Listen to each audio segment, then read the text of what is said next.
All right, welcome to 7.3. We are going to graph logarithmic functions. So just like we did with exponential functions, we're going to focus on sketching these graphs, which means we're not exactly worried about every exact point, but we need to have the general idea and a few specifics. So we're going to sketch those graphs. All right, so graphing logarithmic functions. The first thing we need to understand is that exponential and logarithmic functions are inverses. If you remember when we talked about inverses previously, one of the things that we talked about was that to find an inverse, we flip the x and the y position. Okay, that's going to come into play in a minute. So exponential and logarithmic functions are inverses, which means their graphs are reflected over the line y equals x. So that's a diagonal line that goes straight through the origin. If I were to take that and fold it on top of each other, these two graphs would line up right on top of each other. Okay, that's what it means when they're reflected over that line. So we already talked about an exponential function. We know that the starting point was 0, 1. We know that there is an asymptote at y equals 0. And we know that the graph basically looks like this. Okay, there's our point, assuming that it's growth. If it was decay, obviously it looks different, but let's assume it's a growth. All right, so that's our exponential function. So remember, we just said that exponential and logarithmic functions are inverses. So in order to take that information, look at my starting point. Instead of 0, 1, I'm going to switch that, and I'm going to start at 1, 0. Okay, instead of y equals 0, again, I'm going to flip that, and it's going to be an asymptote at x equals 0. And so my graph is going to look, again, this is just a sketch, but it's going to look something like this. So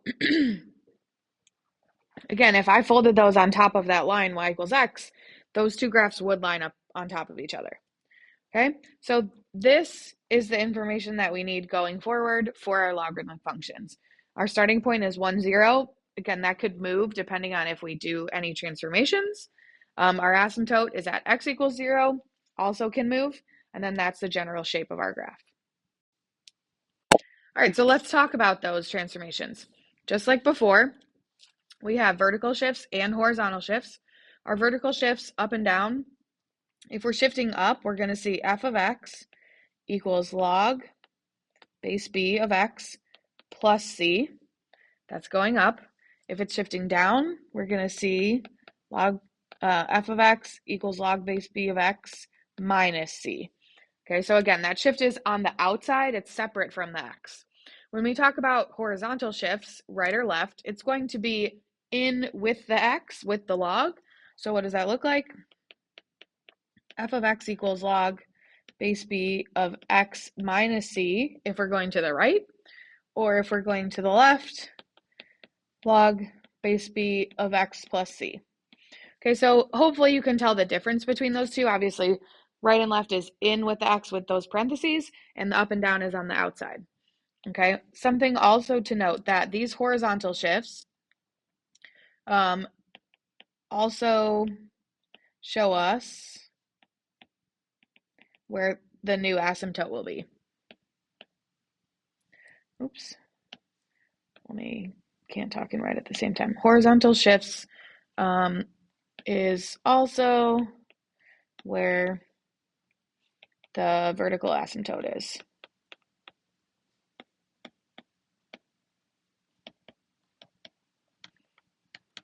Right, so what that means is if I shift right to the 5, my asymptote also shifts right to the 5. If I shift left, that also shifts left. Okay.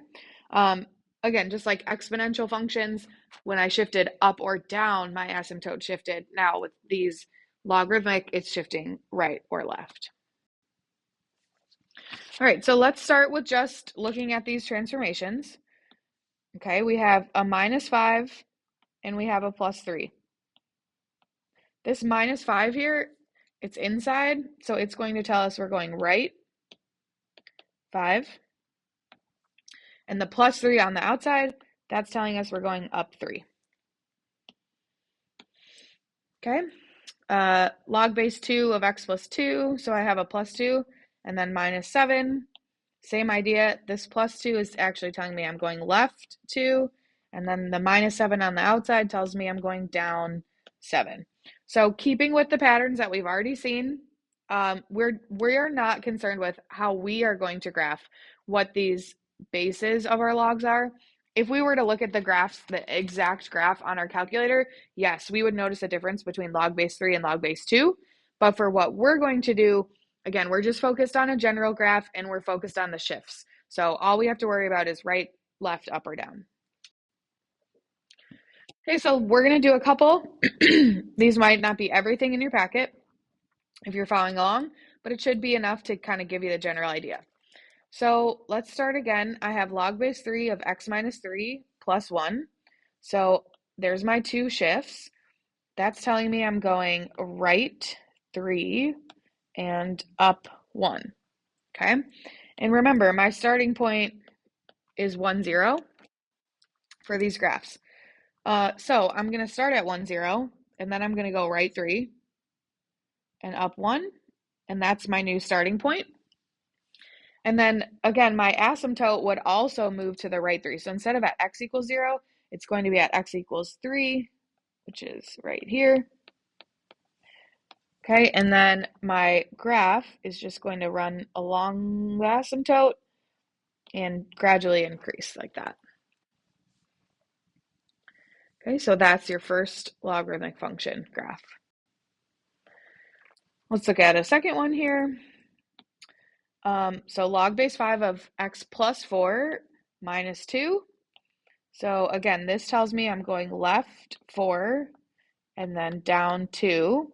That starting point, again, is 1, 0. So from there, I'm going left 4 and down 2. So I end up over here. Again, my asymptote, instead of at x equals 0, is going to go left 4. So it's going to be at x equals 4. It should just be 1 away from your point, assuming that you graphed your point right. And then my graph is going to, again, run along the asymptote and increase. So something like that. All right, one more together. Log base 2 of x plus 1 plus 4. So that tells me left. Oh, that doesn't look like left 1. Let's try that again. Left 1, and then the plus 4 tells me up 4. Starting point 1, 0. So I start at 1, 0, and then I go left 1, 1, 2, 3, 4, up 4. My asymptote, oops, let me try that again. I'm starting at 1, 0, left 4, and then, oh, I'm counting wrong. Okay, let's try this again. Left 1, up 4. So I should be here. Yes, there we go. And my asymptote, instead of at x equals 0, is at x equals -1, because I moved left 1. And then again, I run along the graph and increase. Okay, so that is graphing logarithmic functions.